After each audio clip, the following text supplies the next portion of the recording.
Yes, I Woodrow ঠিক আছে। বসুন মাননীয়, জাস্ট হোল্ড অন প্লিজ, আমার কথা শুনুন, listen to me.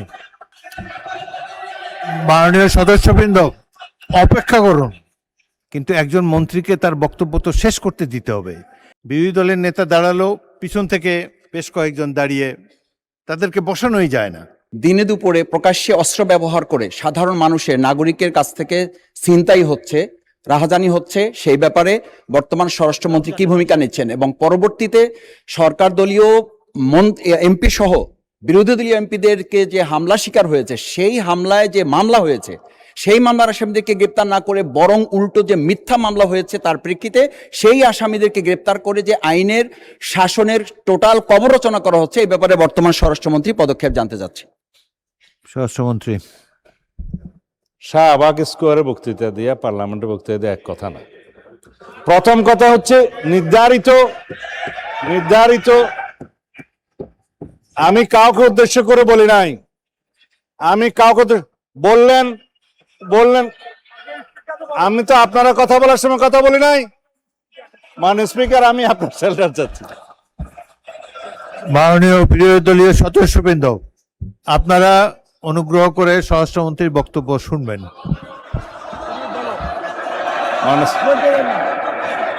Yes, I Woodrow ঠিক আছে।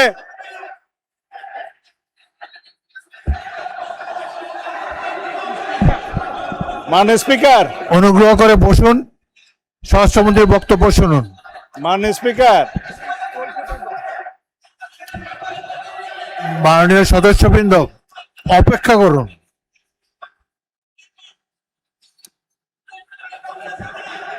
মাননীয়, এক মিনিট, বসুন। মাননীয় সদস্যবৃন্দ বসুন।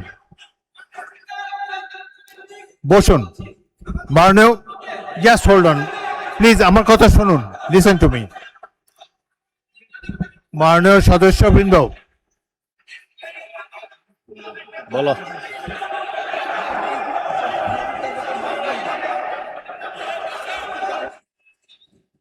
হয়েছে তো, অনেকক্ষণ বলেছেন। এখন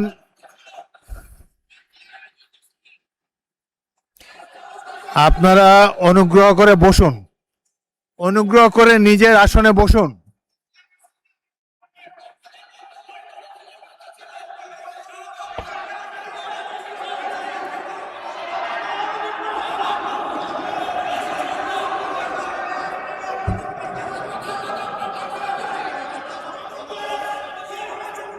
মাননীয় সংসদ সদস্যবৃন্দ, আপনারা অনুগ্রহ করে বসুন, অনুগ্রহ করে নিজ নিজ আসনে বসুন। কথা বলার তো অনেক সুযোগ আপনাদেরকে দিচ্ছি, এইভাবে ঢালাও না বলে মাইকে বললে তো সবাই শুনতে পায়। আপনাদেরকে সুযোগ দেওয়া হবে, যখন সুযোগ পাবেন মাইকে বলবেন। আরেকটি কথা আমি বলতে চাই, যেখানে আপনাদের বিরোধী দলের চিফ হুইপ দাঁড়িয়েছে, সামনের সারির সদস্যবৃন্দ দাঁড়িয়েছে, তখন অনুগ্রহ করে পিছনের সারি থেকে বক্তব্য দেবেন না। আপনাদের নেতারা কি বলে সেটা শোনার চেষ্টা করবেন, একটু ধৈর্য ধরে অপেক্ষা করুন। প্রচুর সুযোগ আছে আপনাদের জন্য, এই সংসদে বক্তব্য দেওয়ার প্রচুর সুযোগ আছে, আপনারা নিশ্চয়ই লক্ষ্য করেছেন।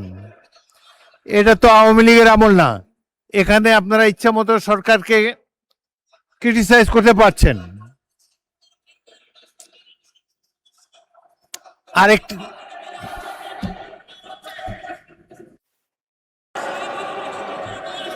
মাননীয় সদস্যবৃন্দ বসুন, প্লিজ অপেক্ষা করুন।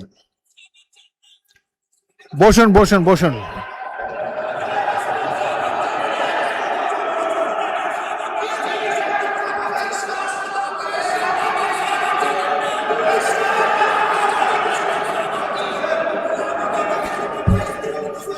অনুগ্রহ করে নিজের আসনে বসুন। আপনাদেরকে বারবার অনুরোধ করছি, আপনাদেরকে স্পিকারের আসন থেকে বারবার অনুরোধ করা হচ্ছে, অনুগ্রহ করে বসুন। আপনাদের তো উত্তর দেওয়ার সুযোগ পাবেন।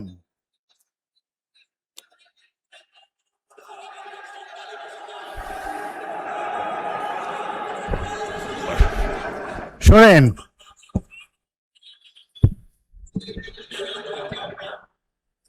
আপনারা স্বরাষ্ট্রমন্ত্রীর উত্তর শুনুন, তারপর যদি প্রয়োজন হয় আপনারা বলতে পারবেন। কিন্তু এই যে স্পিকারের কথা বলার সময় যে জোশটা আপনারা দেখাচ্ছেন, এটা সংসদ পরিপন্থী কাজ। সংসদের রীতিনীতি মেনে কার্যক্রম পরিচালনা করতে হবে। আপনাদের কাছ থেকে আমি সহযোগিতা কামনা করছি। মাননীয় মাননীয় না না না না, ঠিক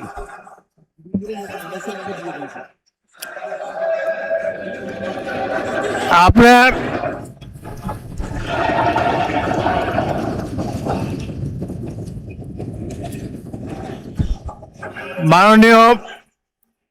মাননীয় স্বরাষ্ট্রমন্ত্রী বক্তব্য দেবেন, তারপর আমি বিরোধী দলের নেতাকে দেব।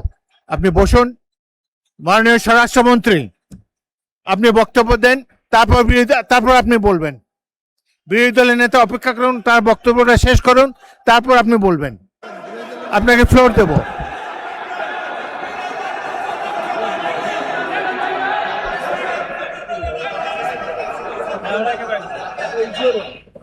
মাননীয় সদস্যবৃন্দ, প্রশ্ন উত্তরের সময় একজন মন্ত্রীকে যদি উত্তর দিতেই আপনারা না দেন, উত্তর উনি দিন, তারপরে যদি উত্তর পছন্দ না হয় আমি বিরোধী দলের নেতাকে মাইক দেব।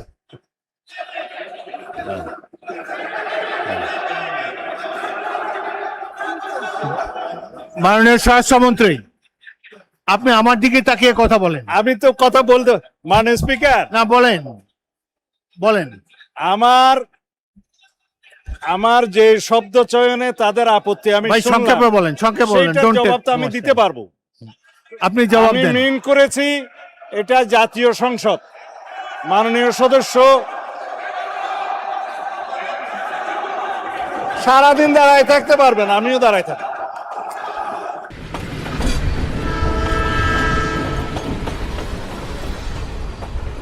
মাননীয় স্বরাষ্ট্রমন্ত্রী,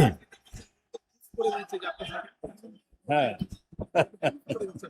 মাননীয় স্বরাষ্ট্রমন্ত্রী, আপনি প্রশ্নের উত্তর দেন, মাননীয় আর তাদের স্পিকার, দিকে তাকায় বক্তব্য দেবেন। আপনি যদি আমাকে কথা address না করে বলেন। বলতে দেন তাহলে কিসের বাক স্বাধীনতা? আপনি আমাকে অ্যাড্রেস করেন, বলেন। না, আমি আপনার দিকেই তাকিয়ে কথা হ্যাঁ, বলছি। বলেন, সংক্ষেপে মাননীয় বলেন। স্পিকার, আমার প্রশ্ন যেমন স্পেসিফিক করতে হয় এই সংসদে, সম্পূরক প্রশ্নও একই রকম করতে হবে।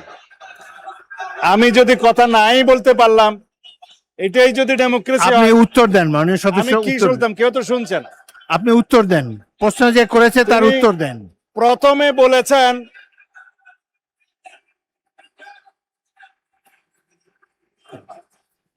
আপনারা কি স্বরাষ্ট্রমন্ত্রীর বক্তব্য শুনতে রাজি না? স্বরাষ্ট্রমন্ত্রীর বক্তব্যের পর আমি বিরোধী দলের নেতাকে দেব। কোথায় চিন্তায় হয়েছে বলতে হবে। কোথায় মাননীয় তাদের সদস্যবৃন্দ, বিরুদ্ধে আপনারা 2 মিনিট ধৈর্য ধরে অপেক্ষা করুন। আসমানের উপর কথা দিতে হবে না। মাননীয় স্বরাষ্ট্রমন্ত্রী, আপনি জবাব দেন। মাননীয় স্পিকার, নূতন কোথায় বিরোধী দলীয় কোন এমপির মামলায় আসামি গ্রেপ্তার হয় না সেটা স্পেসিফিক প্রশ্ন দরকার। বলেন, তারপর বলেন। এবং কোথায় ছিনতাই হয়েছে, আসামি গ্রেপ্তার হয় নাই, সেটার স্পেসিফিক বর্ণনা দরকার। শুধু হাওয়াই ভাবে যদি বলা হয়, আমভাবে যদি বলা হয় যে এই সমস্ত হচ্ছে, প্রতিকার কি? বিরোধী দল এমপির উপর হামলা হচ্ছে, প্রতিকার কি? স্পেসিফিক কোশ্চেন করতে হবে। সেই জন্য বলছি এটা মহান জাতীয় সংসদ, বাইরের বক্তৃতা এখানে চলে না। ওকে, ধন্যবাদ। স্পেসিফিক প্রশ্ন করতে হবে, ধন্যবাদ মাননীয় specific স্বরাষ্ট্রমন্ত্রী। উত্তর দিতে হবে। মাননীয় That was my intention. Enough. Thank মাননীয় বিরোধী দলের নেতা।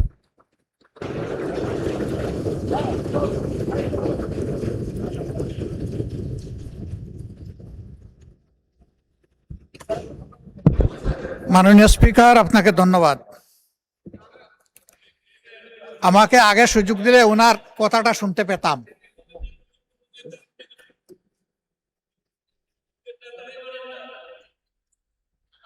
বক্তব্য কি আপনি দিবেন না আমি দেব? মাননীয় স্পিকার, এটা অশোভন, এটা অশোভন। আমার বক্তব্যের সময় যদি এইভাবে কমেন্টস করা হয় তাহলে আমার এখানে দাঁড়ানোর প্রয়োজন নেই। বলেন মাননীয় বিরোধী দল নেতা, বলুন আপনার বক্তব্য বলুন। আপনি মাননীয় স্পিকার, আমি সম্মানিত সংসদ সদস্য এবং স্বরাষ্ট্র মন্ত্রীর প্রতি সম্মান রেখে বলতে চাই, আজকে নতুন করে তিনি এই শব্দগুলো উচ্চারণ করেন নাই। সংসদ অধিবেশন যেদিন থেকে বসা শুরু হয়েছে সেদিন থেকেই তিনি তুচ্ছ তাচ্ছিল্য করে সবাইকে বক্তব্য উনি নিজেকে কি মনে করেন আমি বুঝতে পারি না। এমনকি তিনি সেই দুঃসাহস এখানে দাঁড়িয়ে তিনি দেখিয়েছেন, তিনি বলেছেন যে এই সংসদে তিনি শিক্ষকের ভূমিকা পালন করবেন। আমরা তার ছাত্র হওয়ার জন্য এখানে আসি নাই মাননীয় স্পিকার। শিক্ষকতা করতে হলে তিনি একটা ইউনিভার্সিটি খুলুন, ওখানে যার পছন্দ গিয়ে ভর্তি হবে, ওনার লেকচার শুনবে। আজকে একই বক্তব্যে দুইবার উনি অ্যাটাক করে ফেললেন। আমার সঙ্গীরা তো মনে করে, আমি নিজেও মনে করি যে এইটা কালচারাল না, এইটা পার্লামেন্টারিয়ান ফেসিজম, এটা হওয়া উচিত না। উনি এই পল্টন আজকে নতুন করে বলেন নাই, হিট দিয়ে কথা বলেন নাই। আজকে আমি সুস্পষ্টভাবে দায়িত্ব নিয়ে বলছি, এই পার্লামেন্টের সৌন্দর্য বিধানের জন্য উনাকে দুঃখ প্রকাশ করতে হবে এবং উনার বক্তব্য সংসদের এই কার্যপ্রণালী থেকে এক্সপাঞ্জ করতে হবে। যদি এইটুকু করে আমরা বসবো, না হইলে এখানে বসা অপমান নিয়ে আমাদের এখানে বসার কোনো প্রশ্নই উঠে না। মানে আপনাকে ধন্যবাদ। মাননীয় সদস্যবৃন্দ, জাতীয় সংসদ জনগণের আশা আকাঙ্ক্ষা প্রতিফলন করার জন্য সবাই আমরা দায়িত্ব পালন করছি। সংসদ দেশের গর্ব, জনগণের প্রতিষ্ঠান, হাউস অব দি পিপল। এই প্রতিষ্ঠান পরিচালিত হয় কিছু আইন কানুন রীতি নীতি অনুসারে। বিশেষ করে রুলস অফ প্রসিডিওর যদি ফলো করা না হয় তাহলে সংসদ কার্যকর থাকে না। আমি গভীর দুঃখের সাথে লক্ষ্য করছি যে ক্রমেই কিছু কিছু সদস্যের মধ্যে আমি অসহিষ্ণুতা লক্ষ্য করছি। জাতীয় সংসদ 5 বছরের জন্য নির্বাচিত হয়েছে। এখানে প্রত্যেকেরই কথা বলার স্বাধীনতা আছে। আপনারা সরকারি দলকে, বিরোধী দলের যেটা দায়িত্ব, সরকারের নানা ধরনের ত্রুটি বিচ্যুতি সম্পর্কে আপনারা সঠিকভাবে বক্তব্য রাখছেন, আরও ভবিষ্যতে রাখতে পারবেন। কিন্তু একজন মন্ত্রীকে তার বক্তব্য তো শেষ করতে দিতে হবে। একজন মন্ত্রী তার বক্তব্য শেষ করার পরে আবার আপনারা দাঁড়ালে আমি পয়েন্ট অফ অর্ডারও দিতে পারি, পরবর্তী প্রশ্নোত্তর পর্ব তো জারি রয়েছে। সুতরাং কথা বলার সুযোগ এবং স্বাধীনতা আপনাদের রয়েছে। কিন্তু আমি দেখলাম যে বিরোধী দলের নেতা দাঁড়ালো, পিছন থেকে বেশ কয়েকজন দাঁড়িয়ে, তাদেরকে বসানোই যায় না। সংসদে তো কথা বলার জায়গা, কথার মাধ্যমে, যুক্তির মাধ্যমে অপর পক্ষের বক্তব্যকে খণ্ডন করা যাবে। তো আজকে যে কথা মাননীয় বিরোধী দলের নেতা বলেছেন সেটি আমি পরীক্ষা করে দেখব।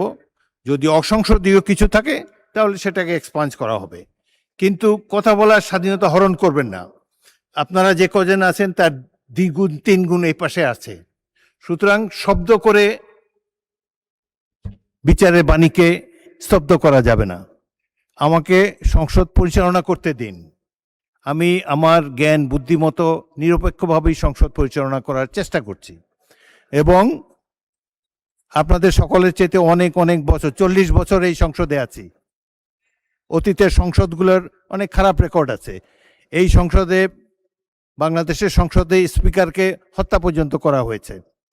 সুতরাং অতীতের দিক থেকে তাকিয়ে আমি তো মনে করি একটি ভালো সংসদ আমরা পেয়েছি, জনগণের সঠিক নির্বাচনের মাধ্যমেই পেয়েছি। আপনারা উভয় পক্ষকে আমি ধৈর্য ধারণ করার জন্য অনুরোধ জানাবো।